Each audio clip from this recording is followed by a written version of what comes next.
ना जो कि प्रत्येक घर परिवार को जो निश्चित तबके से आते हैं उन्हें गैस सिलेंडर देती है। उस गैस सिलेंडर पर एक ऐसा प्रेशर कुकर, जैसा आपने बताया, जो वाइड रेंज है, जो हर घर की ज़रूरत होती है। ये ख्याल आपको कैसे आया कि हर तबके के लिए एक प्रेशर कुकर बनाएं? कैसे, how you work on that? जी। देखिए, मैं इस लाइन के अंदर 1986 से हूँ। मैंने भारतीय पाक कला को बहुत गहराई से समझने की कोशिश करी। मैंने केवल एक प्रेशर कुकर का निर्माण नहीं करा, जो पहले से ही बना हुआ था। मैंने ये देखा कि जिस फ़ील्ड के अंदर मैं हूँ, मैं अपनी फ़ील्ड के अंदर क्या केवल एक अर्निंग कर कर इस संसार से चला जाऊँगा, या मैं अपनी कुछ उपलब्धि इस संसार के लिए छोड़ कर जाऊँगा।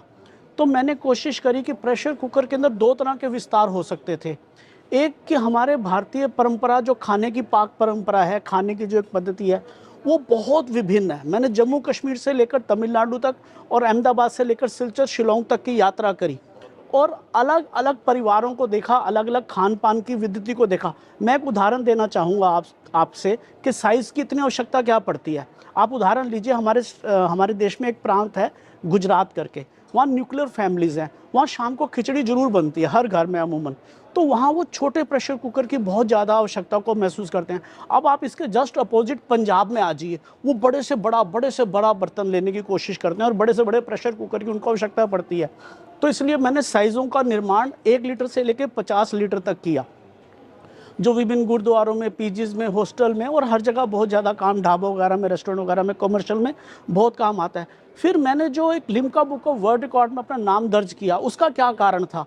मुझे क्या ज़रूरत पड़ गई थी कि मुझे इतनी ज़्यादा शेप्स की ज़रूरत पड़ी? मैंने इंस्पिरेशन लिया कि एक अमूमन नॉर्मल प्रेशर कुकर बनते थे, एक स्ट्रेट शेप होती थी, दैट्स ऑल। मैंने कोशिश करी कि इसके अंदर कुछ डिफरेंट किया जाए, कुछ डिज़ाइनर लेके आया जाए। तो मैंने सबसे पहले जो हमारे लाहौर से एक हांडी आती थी, एक पाक होती थी, तो मैंने उस पाक कला को प्रेशर कुकर में यूज़, उसके लिए मैंने नाम दिया ट्रेडिशन प्रूवन साइंटिफिक 2, यानी परंपरागत तरीके को वैज्ञानिक रूप से ढाल दिया। यानी उसकी आउटर स्ट्रिप्स को मैंने अंदर टर्न करके उसमें प्रेशर कुकर की लीड लगा दी, जिसमें मैंने कुछ नहीं किया, प्रेशर कुकर की लीड पहले से ही होती थी। लेकिन अब मैंने देखा कि क्या-क्या शेप्स ऐसी हो सकती हैं अब अलग-अलग लोगों के हिसाब से। तो मैंने उस पाक कला को देखते हुए विभिन्न डिज़ाइंस का निर्माण करके आज मैंने इतनी ज़्यादा शेप्स बना दी कि लोग देखकर आज एंटाइज़र होते हैं कि इतने प्यारे प्रेशर कुकर, ये इतने लुक भी अच्छे होते हैं, यानी टेक्नीक भी सुंदरता, गुणवत्ता के साथ। बिल्कुल, बिल्कुल, बिल्कुल। बहुत बढ़िया, बहुत बढ़िया।